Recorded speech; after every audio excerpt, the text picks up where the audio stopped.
Bonjour à tous. Donc, le Cercle de Pluneret va vous présenter aujourd'hui les vêtements portés par les paysannes du Pays d'Auray au début du XXe siècle, plus précisément donc de 1900 à 1914, où les femmes pouvaient porter effectivement plusieurs pièces de costume, différemment en fait selon la personne, selon la morphologie, selon la saison, selon le temps, etc. Et donc du coup au niveau du Pays d'Auray, nous c'est la commune de Pluneret qui est en plein cœur du Pays d'Auray. Donc, qui est délimité au nord par les landes de Lanvaux, la forêt de Camors, au sud par le golfe du Morbihan, à l'est par la rivière d'Auray et à l'ouest par la rivière d'Etel.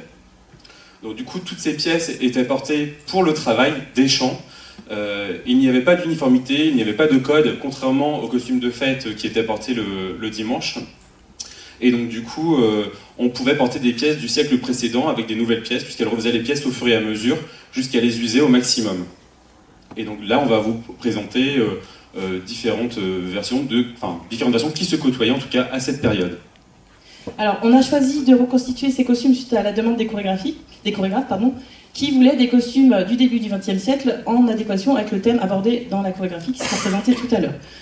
Donc, pour se pencher sur la reconstitution, on est parti de plusieurs sources. On est parti d'abord des inventaires après décès qu'on a pu retrouver donc, au niveau des archives, qui ont pu nous aiguiller notamment au niveau des matières qui étaient portées à l'époque, mais aussi également au niveau des couleurs. Parce que bon, c'est bien beau d'avoir des photos, mais on ne voit pas forcément les couleurs.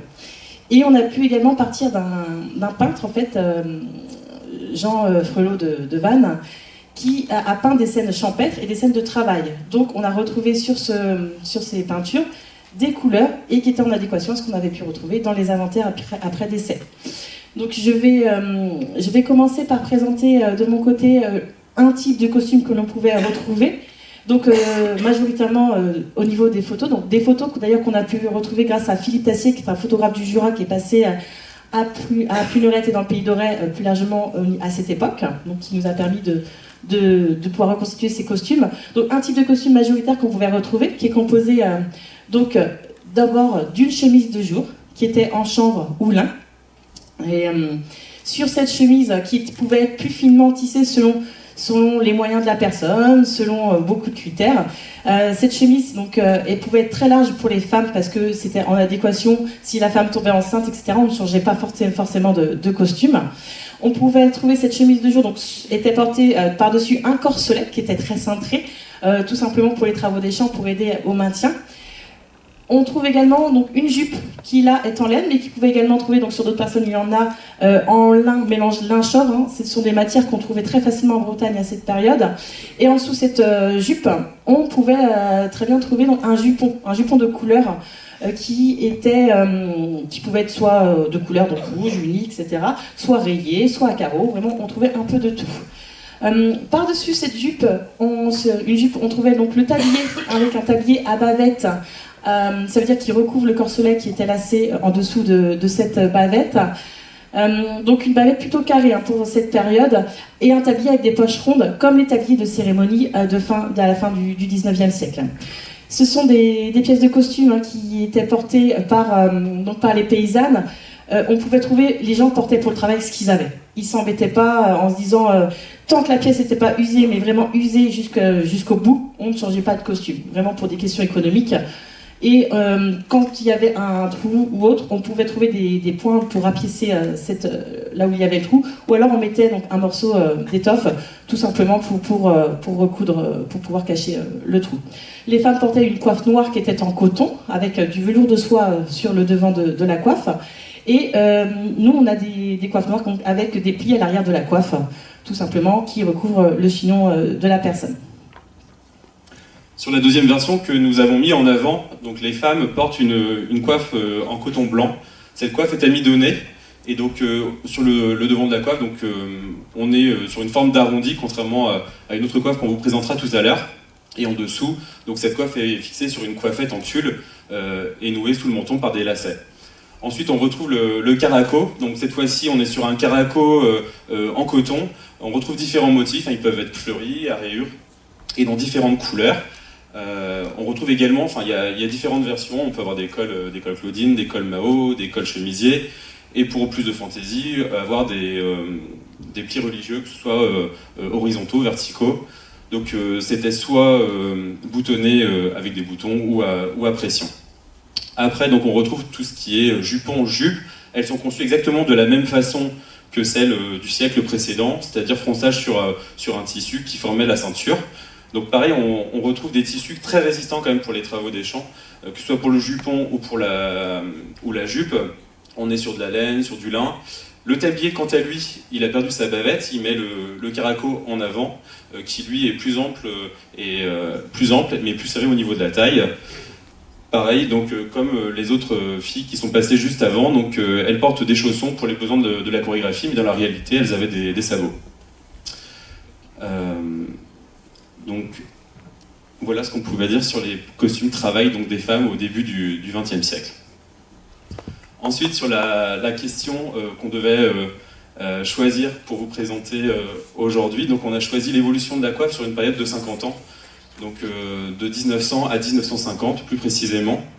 Donc on constate sur notre terroir 5 grandes évolutions, sachant que les évolutions ne se sont pas faites du jour au lendemain, hein, bien évidemment. Enfin, on n'a pas changé de coiffe ou de taille du lundi au dimanche. Enfin, voilà. Ça s'est fait progressivement et selon les communes. Donc du coup on va commencer par la période 1900-1910. Donc là on est sur une coiffe 3 coins, la coiffe Tritchine, qui est toute simple, en tulle. Et celle-ci en gaz, plus particulièrement, on a la chance d'avoir une coiffe authentique que nous avons collectée sur notre commune. La particularité de cette coiffe, donc, c'est qu'elle est assez grande, elle descend au niveau des oreilles, enfin au niveau des lobes. À l'époque, les coiffures sont très, très imposantes, enfin au niveau du chignon en tout cas, et donc du coup, elle rajoutait une pièce qui s'appelle le béchel, qu'on trouve de chaque côté de la coiffe, qui permettait d'avoir une plus grande ampleur, enfin au niveau du chignon, pièce qui a disparu par la suite quand les coiffures ont diminué, quoi. Donc cette coiffe est amidonnée en 2 temps. Amidonnage cuit puis cru. Donc le pli, le revers devant forme les 3 coins avec une ficelle donc au niveau du chignon et devant qui permet de maintenir cette coiffe. Donc sur la coiffette, toujours pareil, coiffette en tulle nouée sous le menton. Voilà pour cette période. Je vais pouvoir enchaîner avec la deuxième période, donc entre 1910 et 1920. Donc on n'a pas une grande évolution de la coiffe, hein. On est toujours sur une coiffe 3 coins, Tritchine.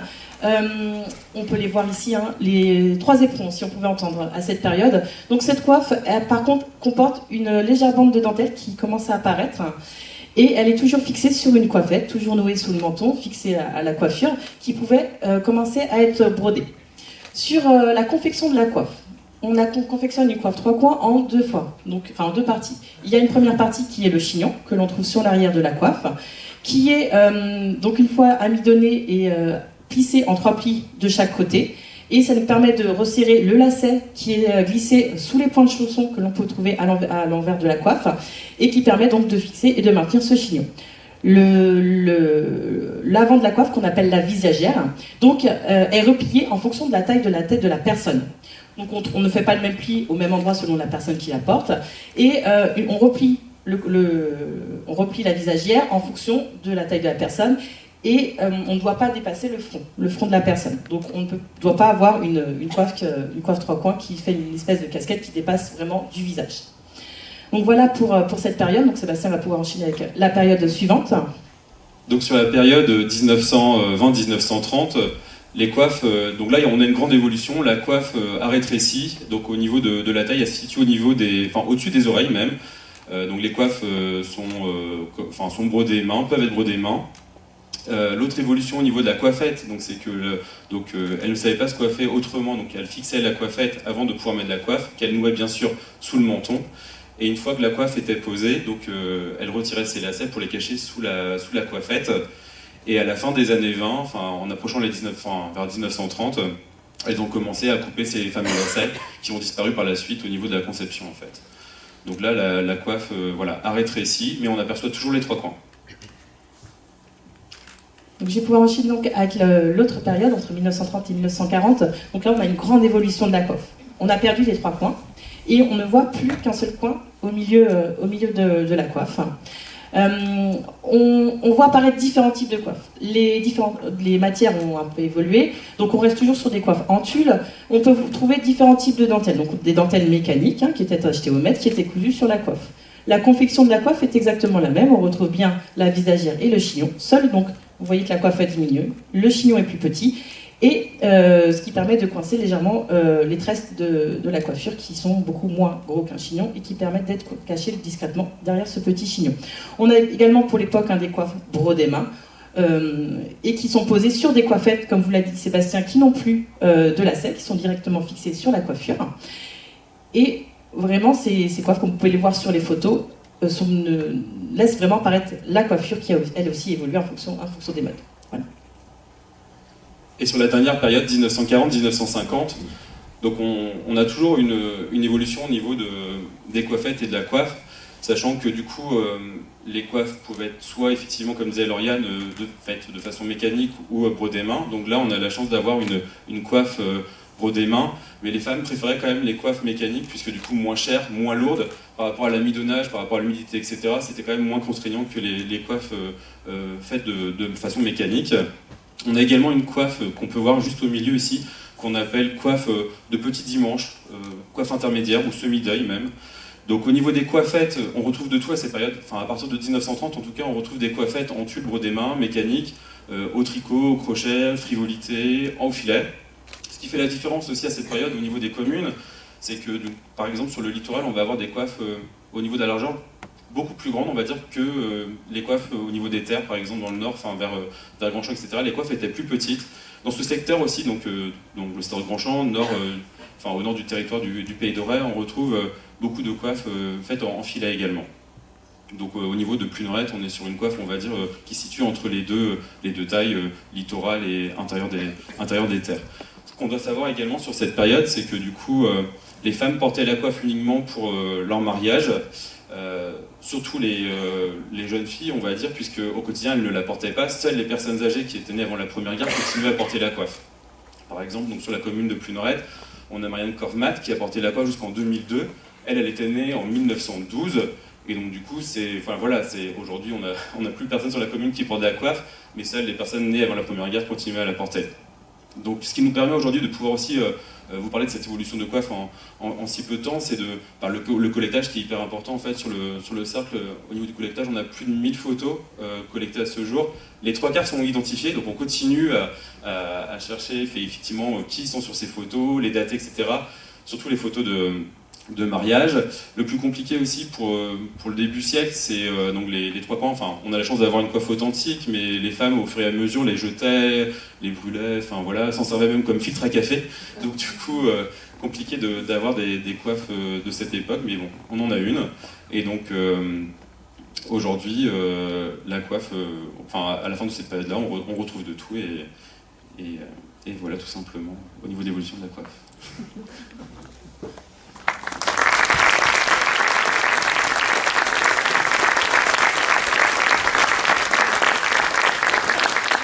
Merci pour votre intervention.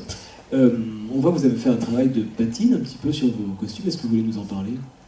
Oui, alors en effet, on s'est dit que faire des costumes de travail qui étaient tout propres, en fait, ça ne représentait pas forcément ce qui se faisait.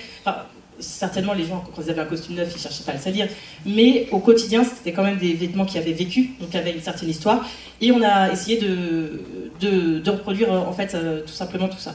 Donc on a porté le costume en répétition, déjà pour un peu le vieillir naturellement. Bon, certaines ont été dans leur jardin, jardiner un petit peu.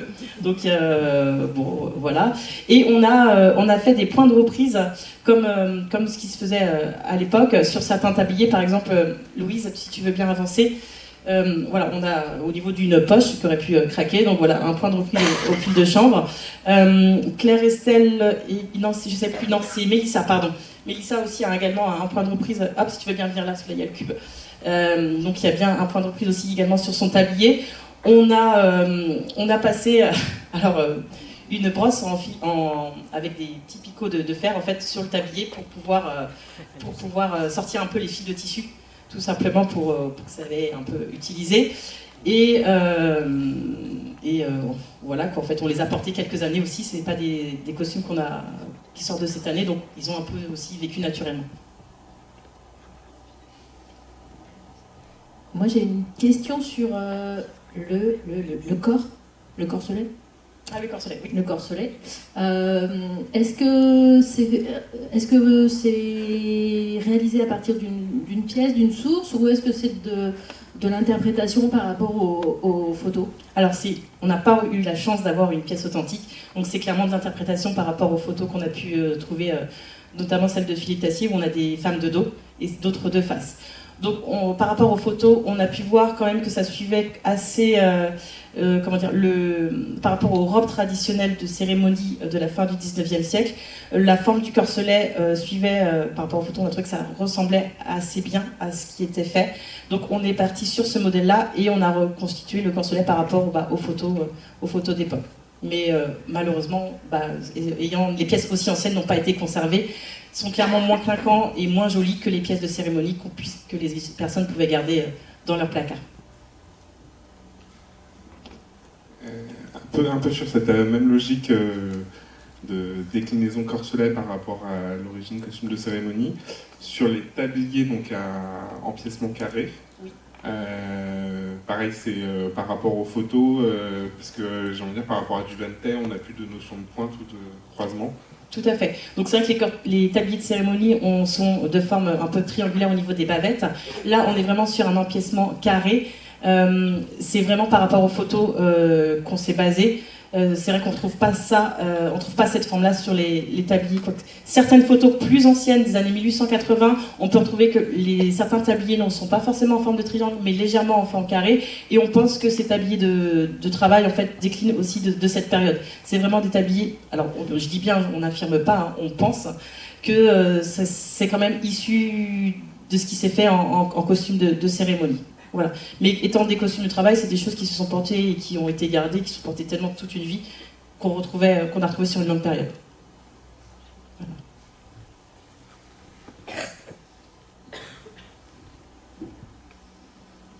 Voilà. Vous avez évoqué les coiffes blanches amidonnées, est-ce que vous voulez nous parler de vos coiffes noires? Bien sûr. Donc les coiffes noires, en fait, on pouvait également retrouver des coiffes bleues. On sait que ça se faisait également. Donc ce sont des coiffes qui sont faites en coton. Et sur lesquels donc coton soit noir, soit bleu, et sur lesquels on trouve une bande de velours de soie noire, d'à peu près 10 cm. On trouvait deux types de coiffes. Les coiffes comme nous, alors s'il y a quelques filles qui veulent bien avancer, se mettre de dos avec la coiffe noire, et se mettre de dos, pour qu'on puisse voir, en fait, ce sont des plis qui étaient cousus directement. Et on trouvait également des coiffes noires, ou comme les coiffes trois coins, ou la coiffe blanche, où on avait un lacet. Il n'y avait pas de pli qui était cousu directement. On avait un lacet qui était tiré et qui était fixé également sur la coiffe, et les plis se faisaient naturellement. Les deux se faisaient à cette période. Nous, on a choisi de décliner la coiffe où tout était cousu pour une question pratique. C'est que le pli n'est pas à refaire, ni les ficelles à refixer, et que ça tient mieux pour danser notamment dessus. Voilà.